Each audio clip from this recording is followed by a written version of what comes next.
Olá pessoal, tudo bom? Hoje a gente tem duas convidadas aqui no nosso podcast Jornada Rumo ao Positivo, duas profissionais que trabalham com a gente na clínica, que eu já estava querendo trazê-las há muito tempo para conversar com vocês.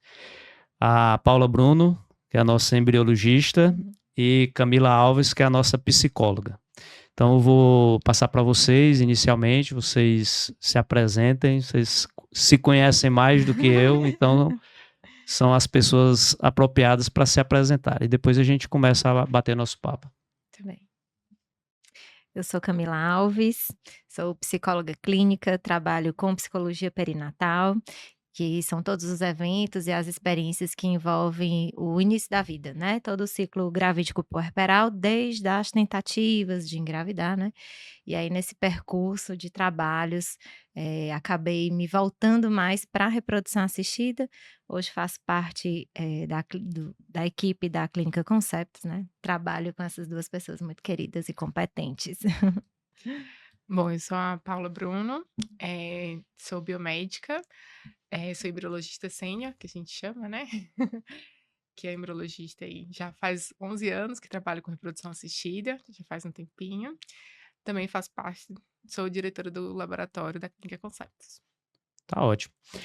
A ideia da gente hoje, meninas, é a gente conversar um pouco sobre a equipe multiprofissional na jornada de nossas tentantes. Uhum. A gente, no episódio anterior, a gente trouxe a Isadora, que é a nossa enfermeira, trouxe a Fabiana, e a gente abordou um pouco os aspectos da parte nutricional e do cuidado da enfermagem ao longo dessa jornada. Uhum. E a gente sabe que o papel da embriologista e da psicóloga também tem uma importância assim fundamental, né? Uhum. Desde a saúde mental desses nossos pacientes que são bem sofridos, até o início de tudo, que é essa paquera que vai virar um grande casamento entre o espermatozoide e o óvulo. Então, queria conversar um pouco com vocês, como que as pacientes chegam até vocês? Tá? A gente sabe que, às vezes, a embriologista não tem um contato corpo a corpo com o paciente, mas a gente Uhum. já desenvolve esse trabalho na clínica de sempre ter a consulta da orientação antes e durante o tratamento com o embriologista, e também faz parte da rotina da nossa clínica o encaminhamento e a avaliação desses casais pela equipe da psicologia com a Camila. Então, para a gente começar o nosso bate-papo, saber como que vocês têm esse primeiro contato com o paciente, quais são as principais dúvidas desses casais, tá? Muitos deles estão iniciando a jornada pela primeira vez, tendo esse contato na clínica, e outros que já estão talvez há algum tempo na jornada, na metade do caminho ou bem próximo ao final, que a gente torce. Então, saber de vocês como é que é a rotina, como é que é esse primeiro contato. Muito bem. Os pacientes que chegam até mim, assim, eu tenho 2 vias, né, alguns pacientes me procuram pela via da Conceptos, da clínica, existem outros pacientes que têm outros vínculos com outras clínicas, mas em geral eu costumo dizer que quando eu tenho um contato com o paciente, ele já vem com muitas marcas, né, porque é difícil alguém procurar um psicólogo, né, ainda não é muito comum as pessoas procurar o psicólogo preventivamente, né. Então, em geral, quando se procura, já tem uma dor ali pungente e muitas vezes eles já trazem um histórico de dores, de ansiedade, alguns de perdas, né, perdas gestacionais anteriores. Então, em geral, os pacientes já chegam com um nível de ansiedade mais, né, assim, acentuado, ou de dores anteriores e muitos medos, muitas expectativas, né. Na Conceptos, eu entro em contato com todos os pacientes que iniciam tratamento, né, a gente oferece o suporte, e o que eu tenho visto aí, um ponto bem positivo, é que cada vez mais os pacientes estão sim fazendo uso do serviço, né, da psicologia, para o acompanhamento do tratamento. Isso está sendo algo bem positivo e a gente vê que faz muita diferença, sobretudo nos processos de tomada de decisão, que é muito comum, né, durante a jornada do paciente, algumas decisões precisarem ser tomadas. E aí eu acredito que a psicologia, além do suporte às emoções, né, angústias, enfim, dores, também facilita muito esse processo. mais ou menos por aí. E você, Paula? Bom, a grande maioria das pessoas que chegam pra gente, né, da embriologia, passaram primeiro pelo médico.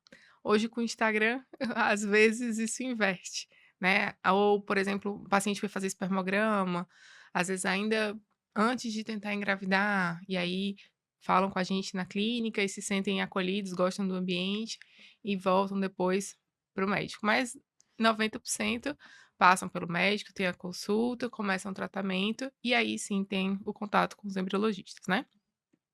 Lá a gente tem essa consulta com todos os pacientes em tratamento que vão para a fertilização in vitro, né, ou para as técnicas de alta complexidade, certo? Para quem não sabe, altas, técnicas de alta complexidade, a fertilização in vitro, a ICSI, né, que é onde realmente a gente trabalha mais, os embriologistas. E aí, na consulta, a gente explica um pouquinho o passo a passo, né, de o que vai acontecer, o que é o óvulo, o espermatozoide, o embriãozinho que vai ser formado, o que é a fertilização, por que a gente espera o blastocisto, como é feita a biópsia embrionária. Então, acho que a dúvida mais comum é: se eu fizer a biópsia, vai tirar o braço do meu bebê? Então, não, gente, não vai tirar o braço do bebê, tá bom? Então é feita no trofectoderma, então a gente explica tudo esse passo a passo para eles, né. Eu gosto muito de desenhar, então eu desenho: "Olha, a gente vai tirar dessa partezinha aqui, a gente precisa de um blastocisto expandido para que seja mais seguro fazer a biópsia". Então, é muito importante essa conversa, porque são termos técnicos que eles começam a se apropriar, né, e se sentem mais próximo de quem está ali fazendo o bebezinho deles também, né. Tem uma analogia que fazem: você gostaria de conversar com o diretor da escola ou com o professor que olha todo dia seu filho, né. Então, assim, os embriologistas são aqueles que estão ali realmente do lado, fazendo ali o embrião, e estão mais apropriados da qualidade embrionária, de como ele foi formado, como é que tá o desenvolvimento dele, como é que estava o espermatozoide, como é que estava o óvulo, do que o médico que recebeu a notícia e está repassando essa notícia.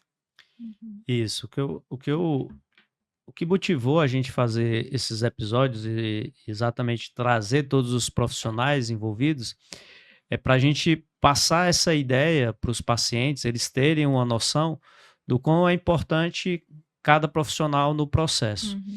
Muitas vezes a gente tem esse primeiro atendimento que a gente faz a consulta, a gente explica um pouco sobre saúde mental, até pergunta um pouco para a paciente, fala sobre a parte laboratorial, sobre como que vai ser gerado esses embriões, né? Depois a gente vai falar um pouco mais adiante, eu quero que você me detalhe um pouco sobre esse tão famoso funil da FIV. Uhum. A gente fala sobre medicação, pergunta sobre hábitos do paciente em relação à alimentação, sendo que a gente sozinho a gente não consegue dar o melhor suporte e o melhor apoio. Então, por isso que a gente precisa ter cada um e quem sai ganhando mais é o casal, apesar de algumas situações, por mais que a gente sugira o atendimento da Camila, o atendimento da Fabiana, eles acabam dizendo: "Ah, eu não tenho problema de peso, por que que eu vou para nutricionista? Ah, não Isso. tenho nenhum problema psicológico, por que que eu vou para psicólogo?", Uhum. né. E em algumas situações que a gente comentou aqui também no episódio anterior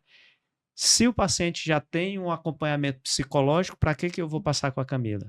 Né, Isso. mas aí eu queria ouvir de você, Camila, assim, não substitui de um atendimento psicológico que esse casal já possa estar tendo, que já vem tendo de rotina, mas é importante a psicóloga com essa experiência na jornada da tentante. Me fala aí por que isso. Perfeito, eu adoro esse tema, certo? E tenho falado bastante sobre isso com os pacientes. Realmente não são incompatíveis, né? Essas escutas não são incompatíveis. Por quê? A reprodução assistida é um universo muito específico, né? Muitos psicólogos que não trabalham na área não compreendem, por exemplo, o funil da FIV, né? Quanto tempo demora entre um procedimento e outro, quanto tempo leva, por exemplo, para um embrião, né, ser biopsiado e esse resultado chegar. E aí, muitas vezes os pacientes chegam com muitas fantasias aos consultórios, né, achando isso, que: "Ai, vai biopsiar meu embrião e de repente vai danificar o meu bebê", né. E os psicólogos que não atuam diretamente na área, muitas vezes não têm essas informações. Então, tanto é importante a escuta para que a gente possa identificar possíveis fantasias, distorções, né, medos que estão numa dimensão, assim, digamos, desproporcional em relação à realidade, aos fatos, né, do tratamento, mas também é importante essa escuta para auxiliar a própria equipe, né, é uma coisa que eu falo bastante para as pacientes, assim, a minha escuta na clínica, ela facilita também, a orientação, para a equipe sobre a melhor comunicação, como abordar o paciente, se a paciente está mais sensível, não gosta de determinadas informações, por exemplo, em excesso, ela não quer saber muitos detalhes, tem pacientes que dizem claramente isso, eu estou procurando não saber muito, eu só quero saber o básico, porque isso me acessa em muita ansiedade. Ou o inverso, há pessoas que querem saber os mínimos detalhes, né. Há pacientes que chegaram já a me pedir, para solicitar à equipe que durante o ultrassom, diminuísse as luzes, porque ela se sente constrangida, por exemplo, né. Então, assim, são detalhes dessa natureza que facilita o trabalho da equipe, né. E aí a gente vê de forma muito clara como o nosso trabalho em equipe faz toda a diferença para a jornada do paciente, né, então Isso, é. Então, assim, que fique bem claro que não é um atendimento, uma convencional. terapia, uma psicoterapia.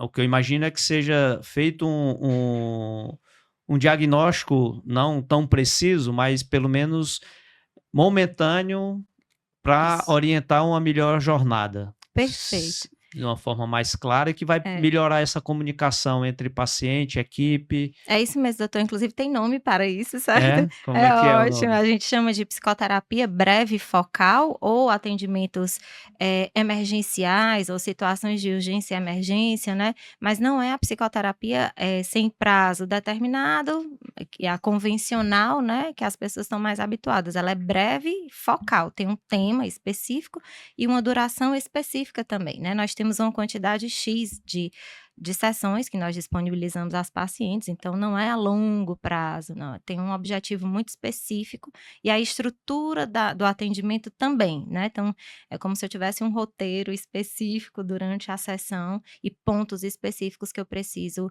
abordar, avaliar, para poder incluir no prontuário e passar para a equipe, né. Tá. Só complementando, né, que na jornada que a gente Uhum. fez, no evento, foram vários psicólogos e psicólogos que não tinham tanto conhecimento na área.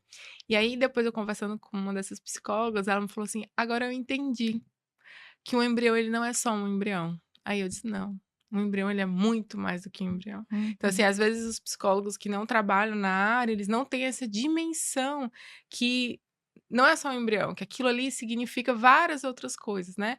E na psicoterapia convencional, digamos assim, né, você vai muito além, vai aprofundando outras coisas, mas não tem esse conhecimento técnico Isso. que o profissional da reprodução assistida vai ter. Ah, inclusive, quero aproveitar a oportunidade, que eu também falo para as pacientes sobre a minha disponibilidade para conversar com seus psicoterapeutas, né. A gente faz isso na psicologia, é algo bem interessante. Então, quando o terapeuta que acompanha a longo prazo tem alguma dúvida, pode entrar em contato comigo, né, para saber detalhes sobre o tratamento, tirar alguma dúvida, tá. Então, estamos juntos também. Tá. Uma coisa que eu reforço muito com os pacientes, inclusive quando o paciente vai na primeira consulta, eu tento municiar, fornecer o máximo possível de informação para esses pacientes. Esse conteúdo é feito para eles, né? Tem os e-books que a gente procura divulgar, Uhum. e eu digo a eles que se apodere do tratamento, né? Eles precisam compreender cada passo dessa jornada, Uhum. porque só entendendo o dia a dia, entendendo as etapas do tratamento, que ele vai conseguir tirar suas dúvidas, estar mais confiante, alinhar as expectativas junto com a equipe. Então, eu queria que nessa deixa agora a Paula nos explicasse como é que é essa rotina no laboratório, né? A gente faz o início numa fertilização in vitro, numa reprodução assistida. O início do tratamento é praticamente clínico, que a gente vai começar com as medicações, mas depois de 10 dias de medicamento, em média, depois da coleta dos óvulos, a gente passa toda a bola para o laboratório, né? Vai Uhum. ser agora coordenado e encaminhado pela Paula. E aí eu queria que agora ela explicasse para a gente como é que é essa rotina. O paciente terminou a primeira fase do tratamento, que foi a indução de ovulação, e tem um dia que a gente vai fazer a coleta dos óvulos, e aí esses óvulos eles caem num tubozinho de ensaio e vai para o laboratório, passa para as suas mãos. E a partir dali, como é que ocorre essa magia aí em gerar vidas, em gerar embriões? Primeiro é uma honra, né? Trabalhar gerando vidas. Então a gente faz a captação dos óvulos, né? Eu gosto de diferenciar tudo que toca a paciente é o médico que faz, né? Tudo que é celular somos nós. Quando nos perguntam assim, mas qual é o papel ali, o que que divide o embriologista e o médico, como é que vocês dividem isso, né? Uma janelinha É, que fica lá Exato. essa janela em Janelinha pra diante cá, é meu. com você. Literalmente. Exatamente, literalmente. Então a gente recebe ali o líquido folicular. No líquido folicular a gente vai procurar os óvulos, né? Então faz análise no microscópio e pega os óvulos. Quando eu falo pega, gente, não é com a mão, tá? Porque tudo é microscópio, então são instrumentos adequados. A gente separa ali os óvulos, coloca no meio de cultura específico, onde eles vão ficar durante 2 horas. Então, a paciente sai sabendo, né, quando ela acorda, ela sabe quantos óvulos foram captados. Nesse mesmo momento, né, durante a captação dos óvulos, o esposo está fazendo a coleta dos espermatozoides, 90% faz por masturbação, então coleta mais tradicional. Quando é necessário fazer uma punção de epidídimo ou uma microtese, e a gente faz no centro cirúrgico, né? Bom, juntamos, temos os 2 gametas, vai passar pelo processamento seminal, a capacitação espermática, e vamos também preparar os óvulos. A gente faz uma denudação das células da granulosa para poder conseguir realmente ver o óvulo e manipular ele. De uma forma. Depois eu vou sendo um pouquinho mais, procurando ser mais didático, estando aqui do outro lado. Célula da granulosa é o óvulo, ele vem rodeado por várias células que ajudam a nutrir esse óvulo, a deixar numa condição ideal, mas isso, para o procedimento da ICSI, né, da injeção do espermatozoide, você precisa retirar essas células. Né? Que a gente chama células da granulose. Isso. E até mais do que isso, né? A gente, quando capta o óvulo, ele vem com essas células em cima. E a gente não consegue nem ver o óvulo propriamente dito, assim, o óvulozinho mesmo. E quando a gente, mesmo que vai fazer uma fertilização in vitro clássica, por exemplo, o fato de ter as células da granulose atrapalha a entrada do espermatozoide. Então a gente limpa esse óvulo, tira essas células, para que a gente possa ver a qualidade do óvulo e manipular ele e também facilitar a entrada do espermatozoide, né? Então, temos óvulo agora, o espermatozoide já passou pela capacitação espermática, então ele já está pronto. A gente separa a capacitação espermática, a gente separa o espermatozoide do fluido seminal. Então, o sêmen, como todo mundo conhece, né, a gente vai tirar o espermatozoide daquele líquido, porque ele não pode ficar muito tempo naquele líquido, certo? Então, a gente tira e coloca ele no meio mais nutrido para ele, específico para ele. Muito bem. E aí, a gente tem 2 formas de juntar os 2. A fertilização in vitro clássica, que lá no laboratório a gente faz muito pouco, né? Que é quando você coloca o óvulo e os espermatozoides em volta. E a ICSI, que é a mais conhecida, que a gente mais faz hoje em dia, né? Que é quando a gente escolhe o espermatozoide e injeta ele com o micromanipulador dentro do óvulo, certo? Esse a gente chama de o D0, que é o dia da captação e o dia que a gente fez a injeção. Muito bem, colocamos na incubadora, no meio próprio, a temperatura adequada, pH adequado, tudo direitinho, e vamos esperar outro dia para ver a fertilização. Então, por mais que a gente coloque espermatozoide e óvulo um junto do outro, eles precisam conversar entre si, né? Então, celularmente falando. E aí, no outro dia, a gente vai ver se essa conversa deu certo. Então, se realmente formou o embrião. Então, ali tem que ter 2 pronúcleos, 2 corpúsculos e o halo citoplasmático. Então, a gente vai ver a fertilização e aí a outra notícia que a paciente vai receber, que é quantos embriões foram formados, né? Depois, a gente volta para a incubadora e vamos esperar o desenvolvimento embrionário. Então, ali, aquela célula que era só o óvulo, né? Começa a dividir 2, 4, 8 e vai se dividindo, se dividindo, se dividindo. E quando é no dia 5, a gente espera encontrar um blastocisto, certo? Que aí é uma célula. Tem que desenhar. É bem bonitão. Que é nosso querido blastocisto. E aí a gente vai observar. tem várias opções para essa paciente, né? Dependendo aí do caso dela, e o senhor vai me dizer se ela vai transferir já para o útero, se ele vai ser congelado, então para uso posterior, se essa paciente precisa passar por algum tratamento antes da transferência, ou se vai ser biopsiado, e aí a gente faz a biópsia, que é a retirada de algumas células dele, manda para análise genética e congela o embrião. E aí espera o resultado para poder depois fazer a transferência. Em outro ciclo, se ele for congelado, vai ocorrer parte clínica, que é o preparo do endométrio. Quando tiver bom, se eu sinalizar, ó, gente, hoje é o dia, tá tudo perfeito, o paciente tá com endométrio maravilhoso, progesterona tá ok, né? Vamos transferir. Então, a gente descongela o embriãozinho, põe no meio de cultivo apropriado, né? Espera a expansão dele e transfere. Tá. E aí Só deixar claro para acaba, vocês, isso que Maravilhosa. a Paula acabou de explicar é o que a gente chama do funil da FIV, é o funil da fertilização, que do total de óvulos que ela pegou, né, que ela colheu no início da jornada dentro do laboratório, né, logo após a punção, nem todos esses óvulos irão gerar blastocistos de D5, D6 ou D7. Né, dia 5, dia 6 ou dia 7.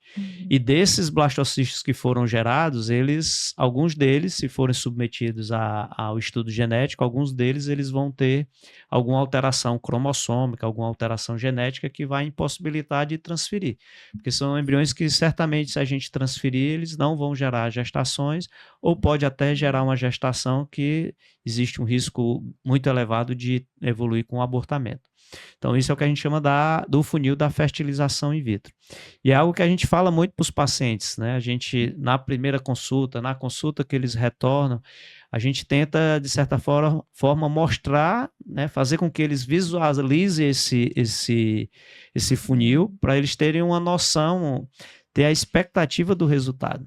E aí, essa expectativa do resultado, eu quero voltar a bola para a Camila. Já estou Né? respirando fundo. Porque muitas vezes a gente está diante de um casal e a gente lança mão de algumas estatísticas, né? Assim, o ponto principal é a idade da mulher, né? A idade do fator feminino, a idade do óvulo é o fator mais determinante para o sucesso do tratamento. Existem várias outras variáveis, mas a gente, numa primeira consulta, o casal pergunta, qual a minha chance de engravidar? Então, a gente abre planilhas, abre números para esse casal, baseado na idade da paciente, e vai colocar ali uma expectativa de resultado.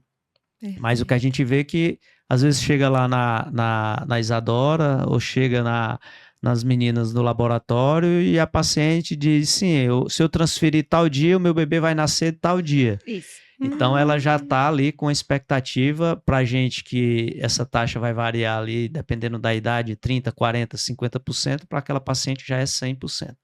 Então, como é que você, Camila, consegue trabalhar essa expectativa desses casais? Consegue realmente, lógico, que não desanimar, não fazer com que o casal desista do tratamento, mas que ele esteja preparado para o positivo ou para o negativo. Exatamente. Doutor, respirei fundo, certo? Respiro aqui. A Paula ia falando e eu só pensando, gente, é um universo de emoções em cada etapa dessa que você ia descrevendo, né, do funil da FIV. Eu lembrando de vários pacientes aqui, em que de uma etapa para outra, as densidades emocionais, elas são inúmeras, né? Eu acho que essa área é encantadora, eu me apaixonei muito, porque eu acho que, diferente de em outras situações na vida, é um momento, é uma experiência em que você precisa estar constantemente equilibrando o que eu chamo da balança da esperança, né, e da realidade. Então, os pacientes, eu trabalho com uma técnica chamada pendulação, né? A gente tem que constantemente olhar para onde essa balança está pesando mais para tentar equilibrar. Às vezes os pacientes chegam, não, tenho certeza que vai dar certo, e muitos já trazem esse relato de, eu fiz um primeiro ciclo, Camila, eu tinha certeza, para mim a FIV era uma garantia de gravidez, né? E aos poucos é que a ficha foi caindo de que não é bem assim. E aí eu tenho que estar sempre trazendo os dados de realidade E em outros momentos, os pacientes vivenciam uma espécie de evitação mesmo de contato, né, com a esperança. Então elas vivenciam uma parte do tratamento já botando na cabeça que não vai dar certo. De uma forma protetiva, para me proteger do sofrimento, eu vou achando que não. Já estou me preparando, é isso mesmo, acho que não vai dar certo, o que também não faz sentido. Porque há chances, sim, e você está investindo muito financeiramente, emocionalmente, fisicamente, né? Então é importante sim que se tenha esperança, né? E que você reforce isso, essa possibilidade de dar certo, porque você está se preparando para gerar uma vida, né? E para a vida mudar completamente, né? Então, realmente é um trabalho denso, mas que a gente precisa estar sempre atento para ir equilibrando essa balança, né? Ora, estamos com esperança demais, assim, né? E, na verdade, saindo um pouco da realidade, e aí a gente puxa para os dados de realidade. Ou o inverso, né? Mas é isso, é todo dia um trabalho, é todo dia uma escuta e se acolhendo e falando e elaborando, né, estimulando que conversem com os médicos, porque o senhor trouxe um ponto também que é outra coisa que eu falo bastante nesse processo, é importante ter informações numa quantidade adequada, né. Para esse equilíbrio dessa balança ficar legal, eu não posso ter informações de menos, né, eu preciso me apropriar da minha jornada, entender como ela acontece, mas eu também não devo me apropriar demais, me tornar um doutor Marcelo, entende? Chegar já quase com um diploma, porque tem pacientes que consomem um excesso de informação que acaba contribuindo para gerar mais ansiedade ainda, aumentar o controle sobre o processo, o que também não é bom. Então a gente vai tentando equilibrar ao longo do acompanhamento terapêutico. Tá. E nesse mesmo sentido aí da conversa em relação às expectativas, a gente sabe que os embriõezinhos parece que com 5, 6, 7 dias eles ganham uma nota, né? Ali Ganha. está se aproximando o Enem, né? Então eles vão ganhar uma nota. E que nota é essa e como que essa nota pode influenciar no resultado? Será que aquele que ficou abaixo, né, que ficou de recuperação, não tem condição de passar de jeito nenhum, né? A gente vê, às vezes, as pacientes que jogam expectativa muito alta no embrião, que a gente diz para ela, ó, seu embrião tá lindo, maravilhoso e pode ser que o resultado seja negativo. Nem todo embrião top é garantia do positivo, como também tem o outro lado, nem todo embrião que não seja tão bom também não é garantia de um negativo. Com Então certeza. fala um pouco pra gente, fala bem pertinho do microfone, Pra ser da mais gente pra perto. sobre que nota é essa, como é que você avalia esse embrião, né? Parece que um embrião é mais bonito do que o outro, no sentido da morfologia, não no sentido de Sim. implantar, como é que é? Bom, então sim, existe notas, né, a professora inclusive é bem carrasca. Eu brigo muito com ela, né? Você tá muito exigente nessa sua Eu nota. sou exigente, aqui ó. Gente, mas primeiro de tudo, assim, é importante a gente entender por que dessa nota, né. Será que a embriologista fica lá olhando pra Essa nota reflete o quê?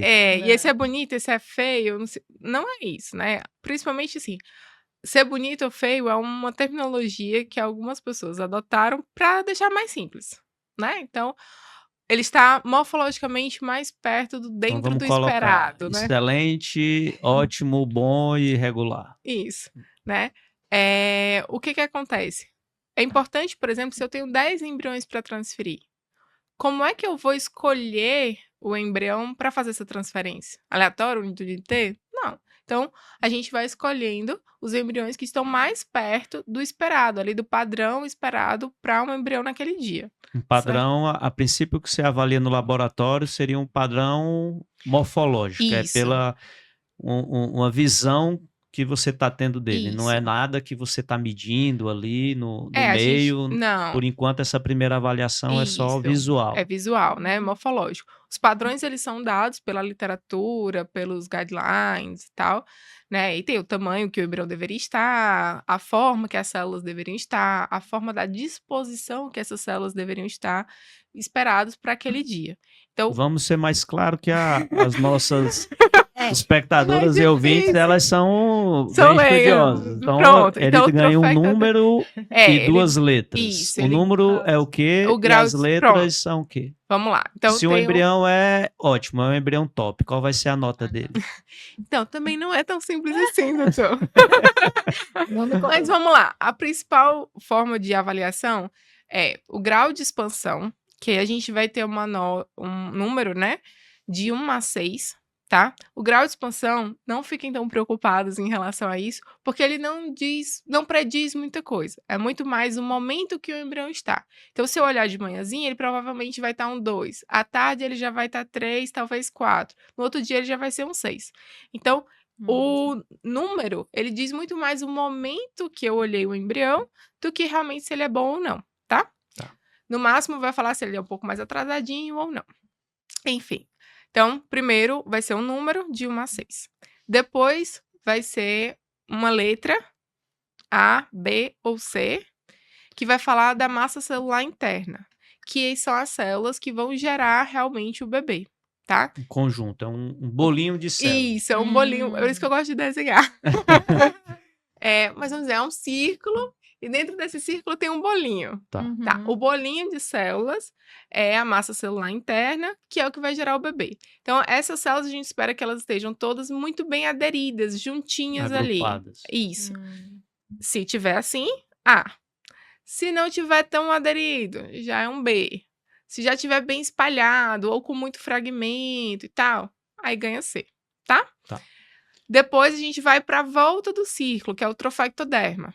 Então, nessas células do trofectoderma também ganham uma nota, né? A, B ou C.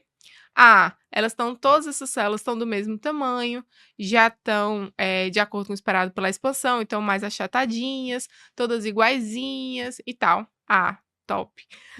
Já não tem umas pouco diferentes, umas mais gordinhas, umas menorzinhas, né? Então, já ganha um B. Se tem muito fragmento, se são as células muito irregulares, se tem pouca célula, apesar de estar mais expandido, mas tem pouca célula, já ganha um C. Então, para que serve isso? Para quando eu for descongelar esse embrião, quando eu for transferir esse embrião, eu saber qual o melhor embrião para poder fazer a transferência. E o que os estudos falam sobre, né, a importância dessa nota, digamos assim? Ela fala um pouco, sim, sobre a taxa de gestação, tá? Então, embriões melhores, eles têm uma probabilidade maior de implantar e gerar gestação. Verdade. Mas não significa que embriões, né, com uma nota menorzinha, não gere gestação. Gera sim. Porém, numa perspectiva, quando a gente alinha aí já as possibilidades, né, a gente sabe que eles sim têm uma chance menor do que os embriões primeiro. Mas a gente tem vários casos lá na clínica de embrião D7, CC e que engravidaram. Repita, por favor. Repita. De novo. Escutem. Então, mesmo embriões atrasadinhos, de qualidade inferior, sim, eles engravidam e dão bebês lindos, tá? Mas eles não são a primeira escolha na hora de transferir. Isso também ajuda a gente, por exemplo, uma paciente que está preservando a fertilidade e ela quer saber se deve ou não fazer um outro ciclo. Se ela tem 2 embriões CC, então a gente já fala, olha, vamos fazer outro ciclo? Porque esses embriõezinhos já não têm tanta chance, né? Agora, se ela tem 5 embriões AA, ela tem uma reserva muito bacana ali de embriões muito bons com alta chance, né, de gerar gestação. Também é um pensamento que a gente pode pensar sobre isso, né, na transferência. Então, vou transferir 1 ou 2 embriões. Então, se eu tenho um embrião topzão e tal, lindão, com alta chance de gerar gestação, a gente dá preferência para um. Se a gente tem ali 2 embriõezinhos, mais ou menos e tal, que não estão tão bons, a gente já pode pensar em transferir 2, por exemplo, dependendo, claro, da paciente, do que ela deseja. Mas essas notas, elas não são para dizer, tipo assim, se vai gerar gestação ou não.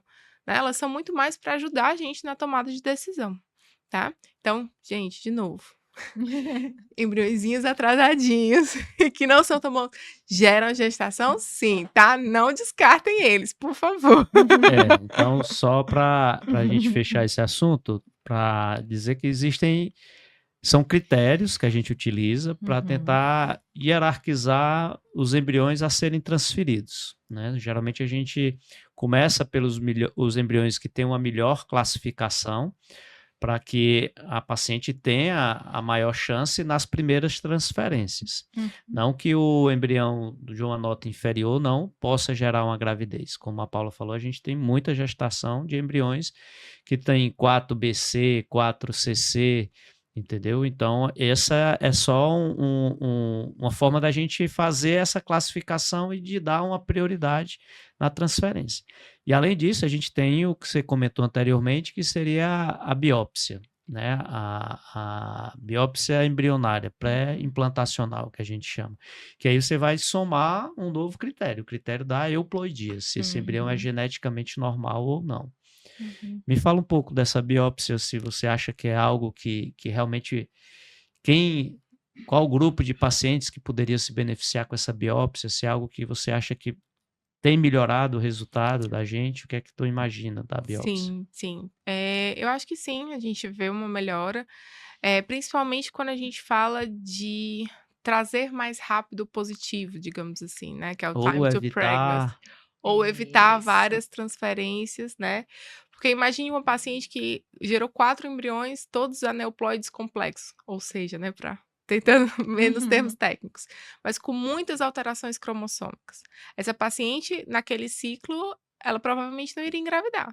Se ela fosse transferir um por um, ela passaria pela montanha-russa da transferência 4 vezes sem chance de gravidez, né? Então, acaba que você fazer a biópsia vai evitar ali, né, talvez, passar por essas transferências sem muita chance.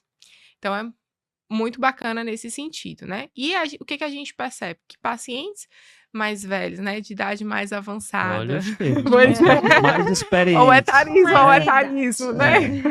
Os Com pacientes idade um mais pouco mais experientes. avançada, É. né? Mas Infelizmente, é o termo é que real. geralmente se usa, não cronologicamente falando, né? Mas Exatamente. fisiologicamente falando. Exatamente. Perfeito. Lembrando que o ovário não faz crossfit, não põe botox. Então, por mais que a pessoa não pareça fisicamente, né?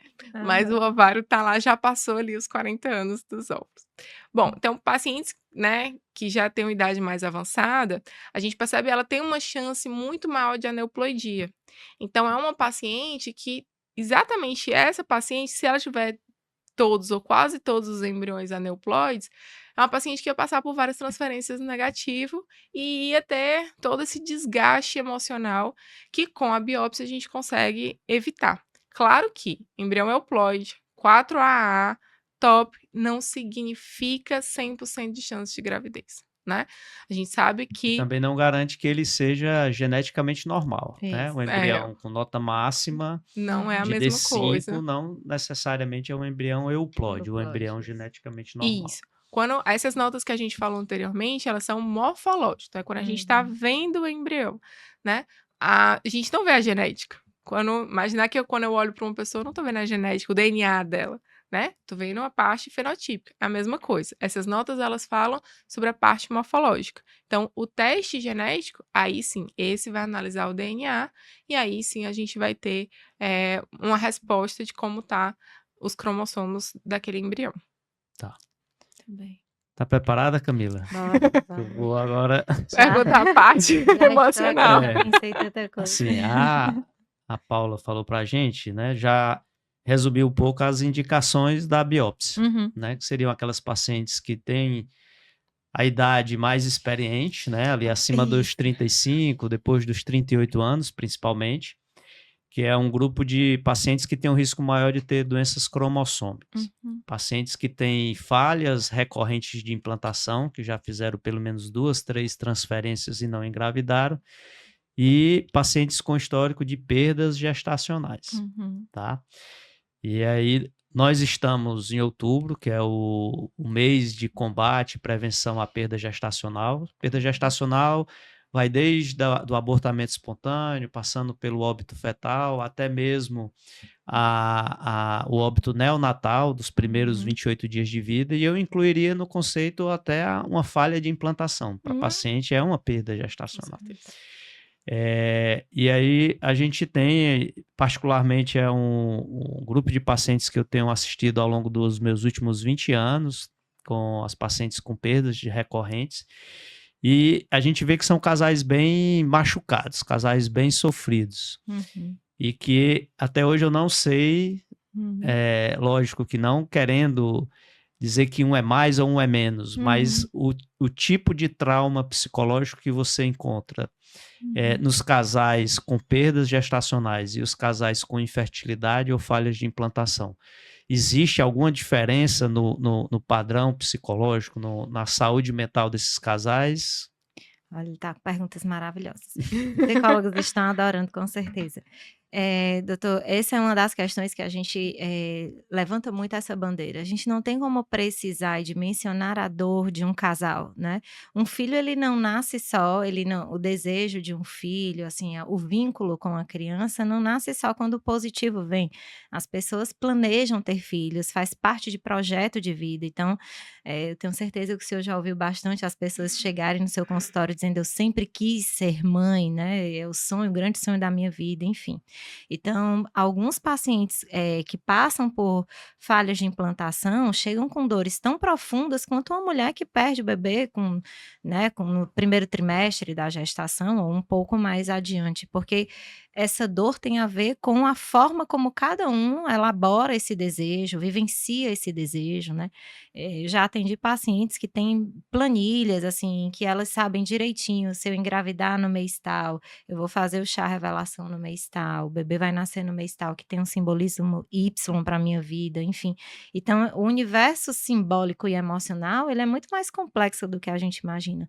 Não tem como precisar a dor de um casal diante de uma perda ou de uma falha de uma implantação, porque aí vocês me corrijam, mas quando as pacientes vão para a transferência, elas veem lá o embriãozinho que foi transferido para o útero delas lá na tela, né, do ultrassom, enfim. Então elas já saem se sentindo grávidas. Eu vi o embrião sendo transferido para o meu útero, quem passou por uma biópsia embrionária sabe que esse embrião é euploide, então tem uma chance Muitas maior. vezes até o sexo, sabe? Exatamente. Muitas vezes já tem até nome. Os embriões têm nomes, né, vocês falando aqui sobre, as classificações, né, e eu lembrando de vários pacientes, porque o universo subjetivo é muito lindo, sou suspeita, né. Mas esses embriões, inclusive, a depender dos números e letras, eles ganham também uma classificação para esses pais. Então, é o meu embriãozinho gordinho, é o meu magrinho, é o meu feinho, certo? Eles já têm atribui aí um simbolismo, né, e um sentimento em torno desse embrião. Tem nomes, eu estou indo lá pegar vou falar um nome aqui, né, vou lá pegar a Maria Clara, enfim, eu vou pegar a minha filha que está lá congeladinha me esperando, né. Então essa dor não tem como a gente precisar. O que eu falo muito é para pacientes que estão vivendo esse luto, porque é um luto, né, uma transferência, que veio um negativo, né, houve uma falha de implantação. Eles vivenciam um luto, sim, assim como todo o processo do funil da FIV, né, assim, foram captados 10 óvulos, desses 10 ficaram 5, enfim, né, e daí desses 5, só 2 evoluíram. Estou falando aleatoriamente os números, tá. Isso também, impacta no luto, numa perda, numa sensação de perda, em frustrações. Então eu sempre falo que procurem ajuda, procure suporte, porque a reprodução assistida é um processo que tem datas, né, prazos muito específicos. E muitas vezes os pacientes entram numa ânsia de querer logo esse bebê, eu quero logo viver esse processo, então os lutos muitas vezes se acumulam mesmo. Eu vivencio uma dor, eu não tenho tempo de processar, já chega a fase, né, de uma nova etapa, às vezes é o meu parceiro ou a minha parceira que estimule, que vá, vamos lá, vamos tentar outro ciclo, e aquela primeira dor não foi processada ainda, né. Então eu sempre aconselho, vivenciou um luto, procura ajuda, pede suporte, sobretudo as pacientes em reprodução assistida, porque vem outras frustrações pelo caminho, né. O funil da FIV ele é implacável, né, ele vai existir, então é importante esse suporte sim, e lembre-se de não mensurar a dor, assim, não se julgarem por isso, né, e para quem está assistindo, né, de não julgar a dor do outro, né? Como assim tá sofrendo tanto? Não precisava Eu já passei tanto por tantos e e tô fiquei bem. aqui. Exato, a gente não tem como comparar a dor e nem mensurar, né? Mas procurem suporte, isso eu oriento, principalmente para quem está vivendo a reprodução assistida. Tá. Paula, outubro também é o mês do Outubro Rosa, né? A gente tem agora durante o mês de outubro essas dois eventos que tomam a nossa agenda durante o mês de outubro. E a reprodução assistida, de certa forma, consegue dar um suporte para essas pacientes com diagnóstico de câncer de mama, que vão ser submetidas a tratamento, e hoje muitas delas conseguem ter uma boa sobrevida, conseguem ficar curadas, ter uma sobrevida. E depois de passar por um problema tão sério como um câncer, o tratamento do câncer, muitas delas gostariam de constituir famílias, de terem seus filhos. E eu queria que você me falasse, você já está na reprodução há quantos anos? 11. 11 anos, né? Não parece, mas eu É o quero, meu primeiro como foi emprego. que você vivenciou a relação entre a reprodução assistida e o Outubro Rosa, o diagnóstico e tratamento do câncer de mama, passa muito pela preservação da fertilidade, porque essas pacientes, elas muitas vezes se submetem a um tratamento quimioterápico que pode diminuir a sua reserva, pode acabar com seus óvulos. Então, ao longo desses 11 anos de prática, como é que você vivenciou a evolução e os resultados do congelamento de óvulos, que é a proposta de preservação da fertilidade para essas pacientes? Eu acho que com muita alegria, assim. Como é que eu vivenciei esse processo com muita alegria? Porque eu acho que quando eu cheguei, congelar óvulos, primeiro era difícil, não era muitas pessoas que faziam, e era muito triste. Os meios, Os os meios não resultados. eram bons, né? Era muito com congelamento lento, não tinha muita vitrificação, e aí a maior parte dos estudos eram assim, e os resultados não eram bons. Então, raramente você conseguia, né, ter um bebê saudável por congelamento de óvulos há 11 anos atrás. Hoje não, hoje é bem diferente. Hoje a gente tem meios muito bons, hoje a gente faz vitrificação, hoje a gente tem uma sobrevida maravilhosa em relação ao congelamento de óvulos, tá? Então, hoje quando o paciente chega, ó, eu quero preservar minha fertilidade e eu quero congelar meus óvulos, eu não tenho certeza absoluta, porque, enfim, poucas certezas a gente tem nessa vida, mas eu tenho quase certeza que todos aqueles, ou pelo menos grande parte, 90% daqueles óvulos que eu tô congelando, vão resistir daqui a 5, 6, 10 anos, quando ela quiser descongelar, né? Diferente de 11 anos atrás, que a gente congelava meio. Ih, acho que os 3 ou 4 ali é que vão realmente resistir, né? Hoje, 90% resiste bem os óvulos. Claro que isso vai depender muito da quantidade e da qualidade desses óvulos, né? Então, a gente também joga muito limpo com as pacientes em relação a isso. Se eu vejo óvulos lá no laboratório que não são bons, né? E aí tem não vou chegar nessa análise, porque talvez seja técnica demais, mas se tem características ali daqueles óvulos que eu tô vendo que são características de óvulos que não resistem bem a uma vitrificação, eu vou chegar para o paciente e vou falar, né? Claro que quando a gente fala de uma preservação da fertilidade para pacientes oncológicos, muitas vezes elas não têm tempo hábil para fazer o novo ciclo, mas a gente vai alinhando ali as expectativas, né? Mas é uma coisa muito boa, e inclusive a gente recomenda para todos que preservem a fertilidade antes de fazer os tratamentos, porque sim, os tratamentos são bem gonadotóxicos, né? Atrapalham muito a fertilidade das pacientes, tanto para homens como para mulheres. Apesar de ser outubro rosa, fica o Novembro recado. Azul tá aí, né? Novembro Azul tá aí. Então fica o recado para os homens também, né? Todo mundo conhece alguém que é um paciente oncológico, então antes de fazer o tratamento oncológico, quimioterapia, radioterapia, congelem óvulos, congelem os espermatozoides, o sêmen, porque realmente depois do tratamento eles serão bem úteis.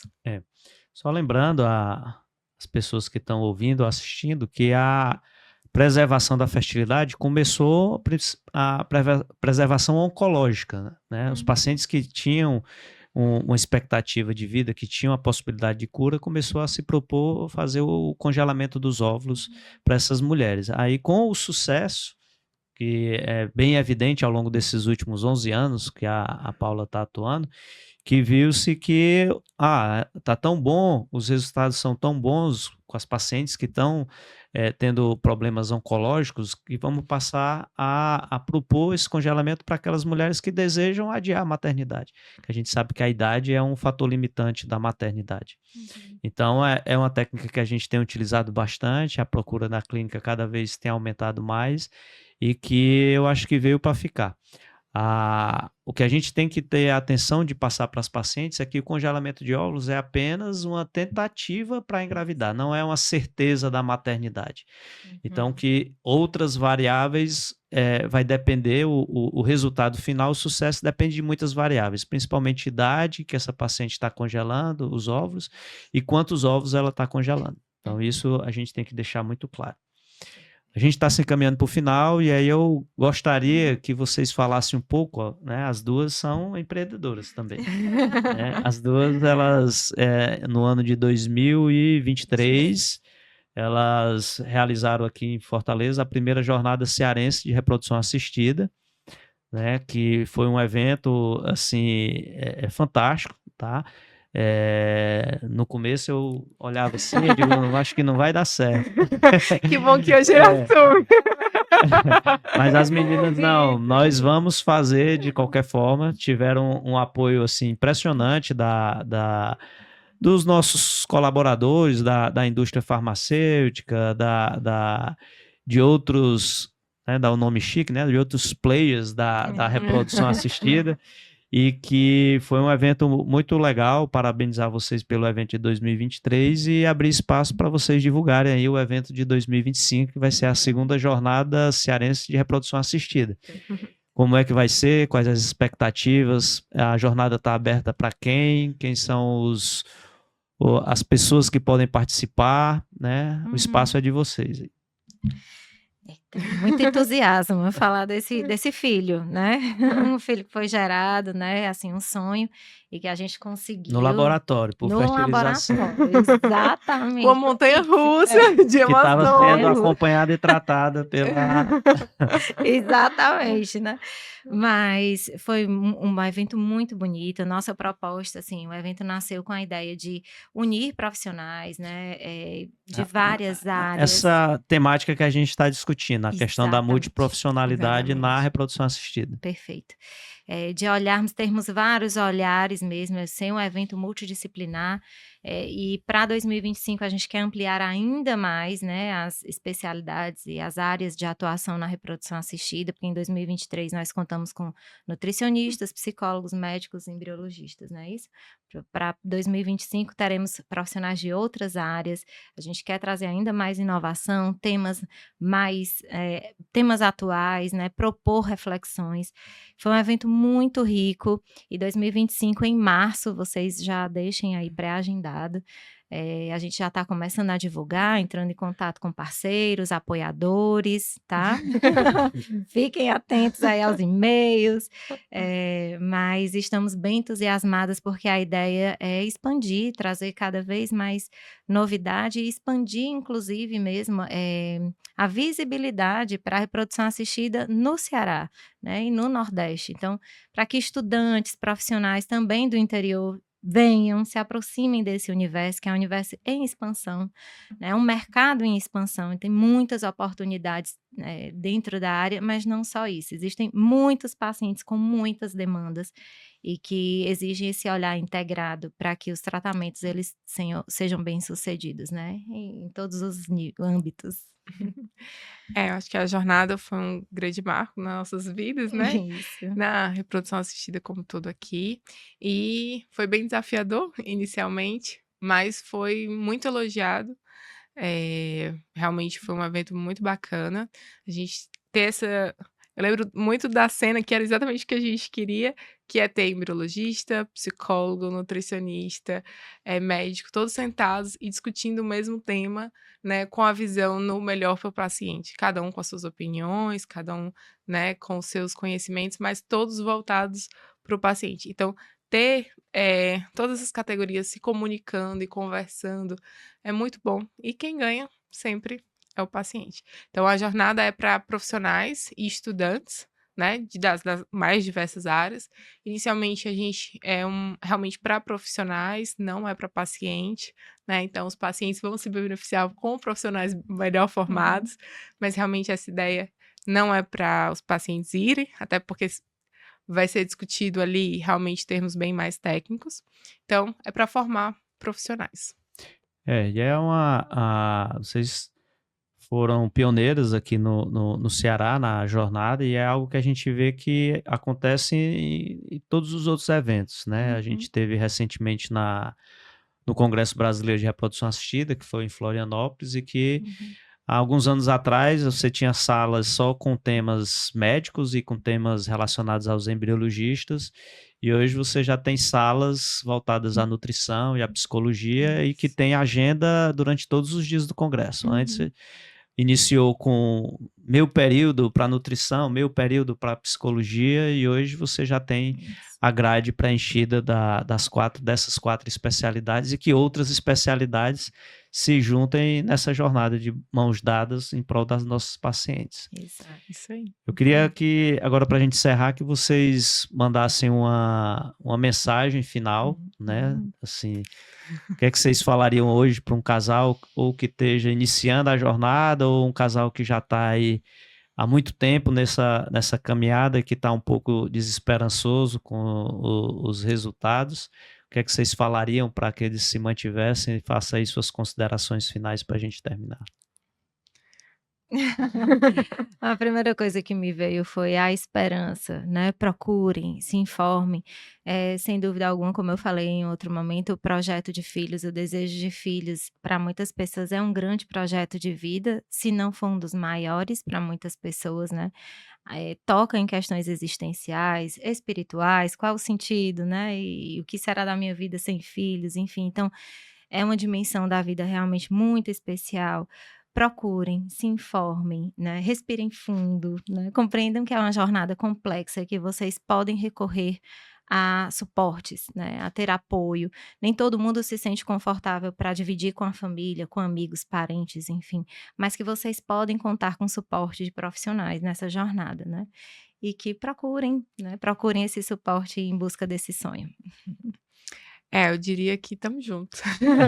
Porque é exatamente isso, às vezes os pacientes acham que vão no caso da embriologia, né, vão deixar ali o óvulo, vão deixar o espermatozoide, e não gente, a gente tem nome, está com o nome de vocês lá, a gente sabe que aquele embriãozinho é da fulana e do cicrano, então, e a gente está junto com vocês, então, é pra gente dar as mãos mesmo para cada paciente, às vezes literalmente, né, e vamos juntos, a gente vai caminhando, cada passo, a gente sabe das dificuldades, mas a gente está ali para apoiar vocês, para fazer o melhor, a gente está para trazer a melhor tecnologia, as coisas mais avançadas, mas também o maior carinho, né, a maior atenção.